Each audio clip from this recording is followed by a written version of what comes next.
तारीख 29 अगस्त 2024 सुबह के तकरीबन 11 बजे के आसपास उत्तर प्रदेश के अयोध्या जिले के गोसाईगंज थाने पर बिल्कुल सब कुछ नॉर्मल चल रहा होता है। कहीं किसी को कोई शिकायत नहीं होती है। रोज की तरह जैसे पुलिसकर्मी अपने काम को निभाया करते थे, ठीक उसी की तरह आज भी गोसाईगंज थाने में सब कुछ बिल्कुल नॉर्मल चल रहा होता है और उसी तरीके से सारे कार्यों को निभाया जा रहा होता है कि तभी अचानक से एक महिला दौड़कर आती है और उसकी हालत कुछ अजीब सी लगती है।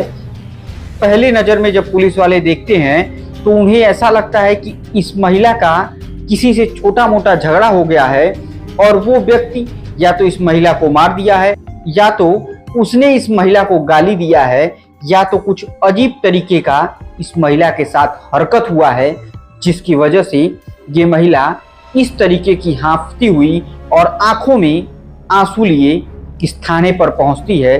लेकिन जैसे ही उससे एक सिपाही पूछता है कि हाँ बताइए क्या समस्या है आपकी, तो महिला फूट फूट कर रोने लगती है और रोती रोती कहती है कि साहब, रेलवे स्टेशन के पास मेरी बेटी की लाश पड़ी हुई है और रेलवे स्टेशन के बगल वाले खंडहर में एक बार जांच हो जाती तो शायद मेरी बेटी मिल जाती। अब इतना सुनना ही था कि पुलिस वाले चौंक जाते हैं कि बेटी, कौन सी बेटी, और तुम्हारी बेटी की लाश अगर रेलवे स्टेशन के पास वाले खंडहर में है तो ये बात तुमको कैसे पता है। तो कहती है कि साहब, मेरे पास एक फोन आया था और फोन पर बताया गया था कि तुम्हारी बेटी की लाश उसी रेलवे स्टेशन के पास वाले खंडहर में है।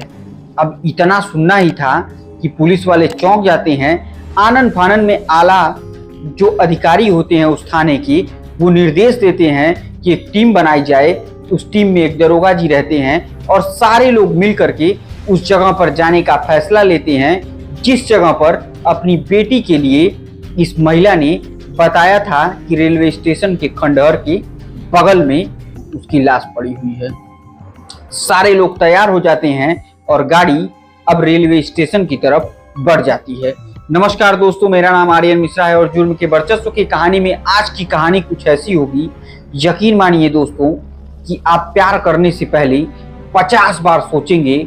और किस तरीके की प्यार में लोग साइको आजकल होते चले जा रहे हैं और उन्हें अपनी प्रेमिका के साथ क्या करना चाहिए, क्या नहीं करना चाहिए, वो इन बातों के बारे में सोचने से जरा सा भी गुरेज नहीं कर रहे हैं और एक खिलवाड़ समझकर प्रेमिका के साथ किस तरीके की दरिंदगी करते हैं, ये पूरी कहानी आप सुनेंगे तो आपके भी रोंगटे खड़े हो जाएंगे। तो इसलिए कहानी अंत तक जरूर सुनिएगा। और अगर आप चैनल पर नए हैं तो कृपया चैनल को सब्सक्राइब, वीडियो को लाइक और वीडियो को ज्यादा से ज्यादा शेयर कीजिएगा। तो देर ना करते हुए सीधे हम कहानी पर ही आते हैं। तो जब थाने से पुलिस वाले निकलते हैं तो उसी गाड़ी में इस महिला को भी बैठा कर ले जाते हैं और जैसे ही उस खंडहर के पास पहुंचते हैं तो वहां से बदबू बहुत तेजी से आने लगती है। अब जैसे बदबू तेजी से आती है तो पुलिस वाले अपने मुंह पर रुमाल रखते हैं और रुमाल रखते हुए उसी खंडहर में उतरना शुरू करते हैं और उतरते उतरते खंडहर के अंदर चले जाते हैं। जैसे ही वो अंदर पहुंचते हैं तो एक लड़की के ऊपर उनकी नजर पड़ती है और देखते हैं तो उस लड़की की लाश सड़ चुकी होती है, गल चुकी होती है और उसी से इतनी अजीब तरीके की दुर्गंध आ रही होती है। अब पुलिस किसी तरीके से उस जगह पर पहुंचती है और इस लाश को अपने कब्जे में लेती है।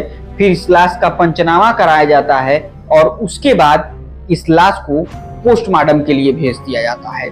लेकिन अभी तक ये नहीं पता चल पाता है कि आखिर ये लाश इस जगह पर आई तो आई कैसे।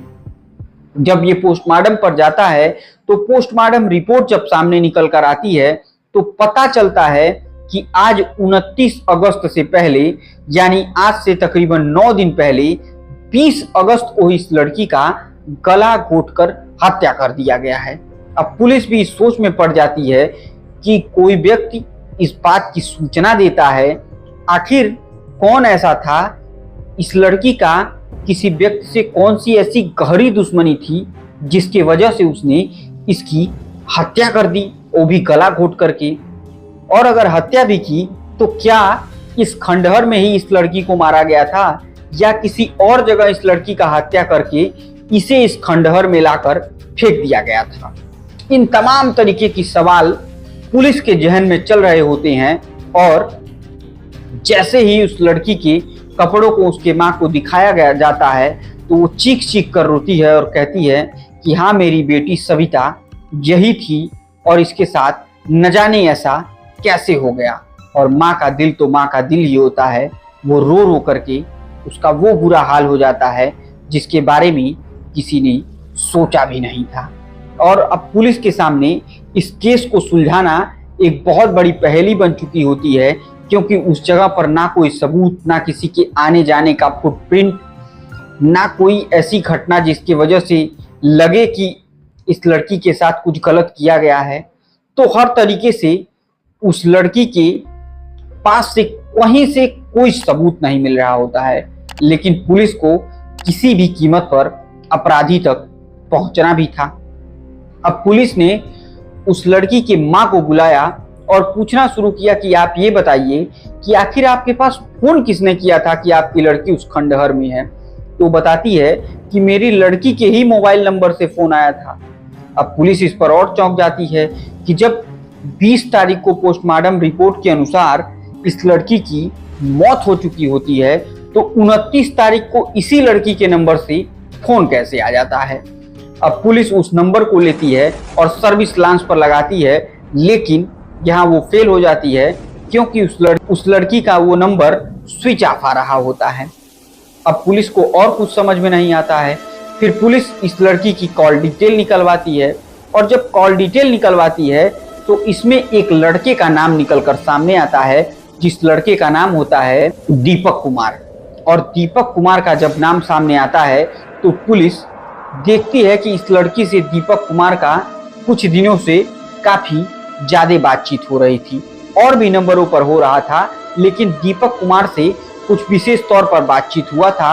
और 21 तारीख को भी दीपक कुमार से इस लड़की का कभी 5 मिनट, कभी 2 मिनट, कभी 3 मिनट ऐसे कर करके घंटों में हुआ था।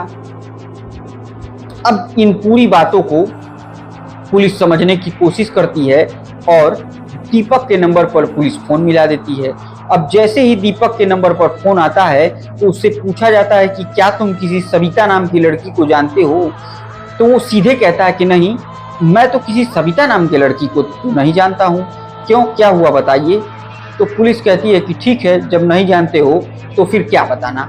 और इसके बाद पुलिस फोन काट देती है, क्योंकि अगर कोई किसी को जानता नहीं तो उस नंबर पर 20 तारीख को भी उसने बात किया, 21 तारीख को भी उसने बात किया। और उस दौरान के लोकेशन भी जब मैच कराए जाते हैं तो रेलवे स्टेशन के पास सविता अगर किसी से मिलती है तो वो दीपक कुमार से ही मिली रहती है। अब पुलिस का शक बढ़ते जाता है और पुलिस सीधे अब दीपक का नंबर सर्विस लॉन्च पर लगाती है और इसे ट्रेस किया जाता है। और ट्रेस करने के बाद इसे उठाया जाता है। उठाने के बाद जब इससे पूछताछ शुरू की जाती है तो ये पहले बातों को घुमाना शुरू करता है कि नहीं, मैं तो ऐसा जानता ही नहीं हूँ, नहीं, मेरा तो सविता से कोई जान पहचान भी नहीं था, आप लोग मेरे साथ जबरदस्ती कर रहे हैं, मुझे इस केस में फंसा रहे हैं। इन तमाम तरीके की बहानाबाजी वो बात करना शुरू कर देता है। लेकिन पुलिस भी कहाँ रुकने वाली थी। पुलिस तो अपनी तरीके से जब पूछताछ पर उतारू होती है तो आखिर दूध का दूध और पानी का पानी सामने हो जाता है। और जब दीपक बताना शुरू करता है कि हाँ, मेरा सविता के साथ लगभग 3 सालों से अफेयर था और मेरा उसका बातचीत चल रहा था, लेकिन अचानक से मेरी शादी तय हो जाती है और इस बात की सूचना मैं सविता को नहीं दे पाता हूँ। लेकिन कुछ ही दिन बीतते हैं कि सविता को पता चल जाता है कि उसकी शादी हो चुकी है और सविता इस बात का विरोध करने के बजाय वो साइलेंटली इसके जीवन से बाहर हो जाती है और इससे बातचीत करना बिल्कुल बंद कर देती है। और कुछ दिनों के बाद दीपक को ये बात पता चलती है कि सविता अब उससे बातचीत बंद करके उसके दोस्त के साथ बातचीत कर रही है। और इसी बात का गुस्सा दीपक को कुछ इस प्रकार आ जाता है कि वो इस सदमे को बर्दाश्त नहीं कर पाता है और वो सोचता है कि किस तरीके से अब सविता से इस चीज का बदला लिया जाए और वो सविता के नंबर पर फोन मिलाता है और उससे उल्टी सीधी बातें करने लगता है। उसने कहा कि जब मेरी शादी हो गई तो क्या हुआ, तू मेरे रहते मेरे दोस्त के साथ बातचीत क्यों कर रही है, आखिर तूने क्यों किसी और के साथ संबंध बनाने की कोशिश की जब मैं जिंदा हूं तो वो कहती है कि जब तुम्हारी शादी हो गई है तो मैं अपनी जिंदगी, तुम्हारी जिंदगी और तुम्हारी औरत की जिंदगी, इन तीनों की जिंदगियों के साथ खिलवाड़ मैं क्यों करूं, और मैं इसीलिए मुझे जहां मर्जी मैं वहां बात करूं, तुम कौन होते हो मुझे रोकने वाले। अब इन्हीं बातों को लेकर दोनों के बीच में आपसी विवाद बढ़ता जाता है, लेकिन इसमें दीपक दिमाग से काम लेता है और वो सविता को किसी न किसी तरीके से अपनी बातों में बरगलाने की कोशिश करता है और 20 तारीख की शाम को फोन करता है कि सविता, बस मैं तुमसे कुछ देर बात करना चाहता हूँ, क्या तुम 21 तारीख को रेलवे स्टेशन के पास आ सकती हो। तो वो कहती है कि ठीक है, मैं आ जाऊंगी। अब सविता अपनी माँ से कहती है कि माँ, मैं जा रही हूँ, उससे मिलने जा रही हूँ और वहीं से मैं बुआ के घर पर चली जाऊंगी। उसकी माँ कहती है ठीक है, अक्सर उसका आना जाना इस तरीके से होता ही रहता था। तो वो निकलती है, रेलवे स्टेशन के पास पहुंचती है और 2-3 बार उन दरमियान दीपक का फोन सविता के पास आया रहता है, सविता का फोन उसके पास आया रहता है। अब दोनों उसी रेलवे स्टेशन पर मिलते हैं और मिलने के बाद दीपक कहता है कि एक काम करो, आओ चलो जरा उस खंडहर में चलते हैं और वहां शांत रहेगा, फिर बात करने में मजा आएगा। अब सविता चूंकि दीपक को पहले से ही जानती थी, वो उसका पहला प्यार था, तो प्यार की बात प्यार कैसे ना माने, ऐसा हो ही नहीं सकता था, और वो उस खंडहर में चली जाती है। जैसे ही वो उस खंडहर में वो जाती है तो उसके साथ संबंध बनाने की जबरदस्ती करने लगता है। वो कहता है कि नहीं, मुझे तुम्हारे साथ संबंध बनाना है। अब इस बात का वो विरोध करने लगती है कि जब तुम्हारी शादी हो गई है तो तुम मेरे साथ संबंध क्यों बनाओगे। अब इन्हीं दोनों बातों को लेकर दोनों के बीच में झगड़े शुरू हो जाते हैं और झगड़े कुछ इस कदर शुरू होते हैं कि देखते ही देखते दीपक सविता का गला पकड़ता है और जोर से दबा देता है, जिसके कारण छटपटाकर वो वहीं गिर जाती है और उसके बाद वहीं उसकी तत्काल मौके पर मौत हो जाती है।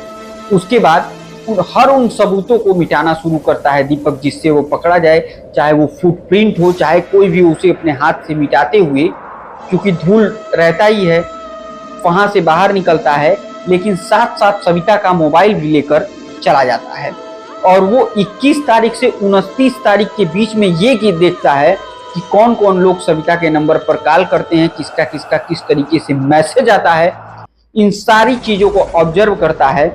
उसके बाद वो 29 तारीख की सुबह जाता है, बाकायदे उस लाश को देखता है और उसके बाद उसकी माँ के पास फ़ोन कर ये जानकारी देता है कि ये लाश यहाँ पर पड़ी हुई है, जिसके बाद उसकी माँ वहाँ थाने में शिकायत लेकर पहुँचती है और इस तरीके से इस पूरे घटनाक्रम का खुलासा होता है और आखिरकार अपराधी चाहे कितना भी होशियार क्यों ना हो, लेकिन एक ना एक दिन उसे अपने अपराधों के किए गए सजा को जरूर भुगतना पड़ेगा और आईपीसी की धाराओं के तहत इसके ऊपर कार्रवाई करके जेल भेज दिया गया है। तो दोस्तों, ये था आज के जुर्म के वर्चस्व की कहानी। उम्मीद करता हूँ ये कहानी आपको बहुत पसंद आई होगी। अगर पसंद आई तो कृपया चैनल को सब्सक्राइब, वीडियो को लाइक और वीडियो को ज़्यादा से ज़्यादा शेयर कीजिए। तब तक के लिए मुझे दीजिए इजाज़त। जय हिंद, जय भारत।